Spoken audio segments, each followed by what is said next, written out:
Jaallatamuuf kabajamoo hordoftoota weerumtatti bakka fayyaa keessanii nagumaa jirtu jabaattu nagaa kootii iddeen jirutti nagaan kun raafaadhaan isiniin jedha amma gagganamaa harrii sanbata hiriyaan koo fooqii deemtee jirtee hojii hojjechuudhaaf akkuma argitan achi immoo daabboon kun abishaataa jiran isiniin jedha asii immoo buna akaawwattee jira moqorqoraan teleebishaan naqeenaaf danfee jira baay'ee afuuruutti jira eesiin inni jedhee banuun dhiisee kanaaf hin afuuraa jira waan ta'eedhaaf dafqeen jiraani sagaleen kun nagaamu jedhee tan isiniin jedha dura jirtanitti nagaa waaqayyoo isinii habaa'eetu amma buna koo xumuruudha yeroo kan itti yaadadhe isiniin jedha jaallatamtootaaf tokko bunni koo naaf bishaachuutti jira buna akaawwatan jira isiniin jedha hordoftoota jaallatamtoota ta'u akka biyya keenya akka salaan bishaatuutii miti xiqqooshii inni kun biyya ormaa jira waan ta'eef laba isiniin jedha kanaaf iyyoon diimaa isaanirraa baasa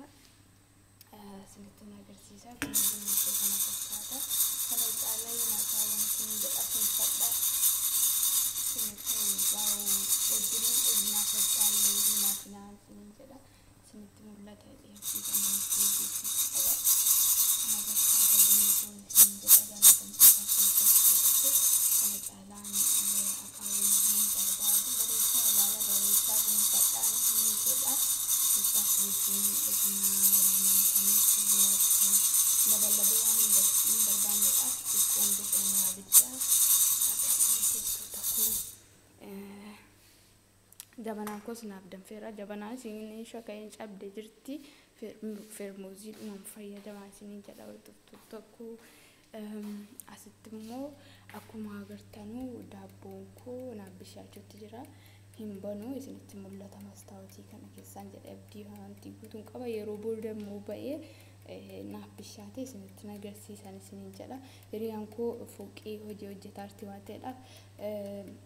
xadaa godheetaan hundumaa fixee qopheessee ishee geechuudha kana fakkaataa isheen amma hin beektu namicha qursii godheetan dhiisee dhufe isiniin jedha ishee kanaaf iyyuu kun kana amma maashiniidhaan mooyyeen hin jiru amma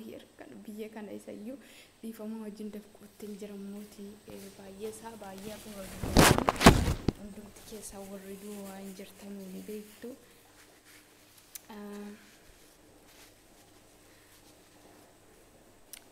baay'ee furumateedhaaf kanaaf dafquutti jiran isin jedha jaallatamtoota hordoftoota koo amma buna koo nan tumadha hundumaayyuu argiin fixee qopheessee booda isin waama jechuudha dhaqee daabboo koos booda wajjiniin irraa isin kan viidiyoo maran isin jedha hin dheerata waan ta'eef amma nan cufa nageetti turtii gaarii isin haa ta'u isin jedha hordoftoota koo naganaaf ta'adduma jirtanitti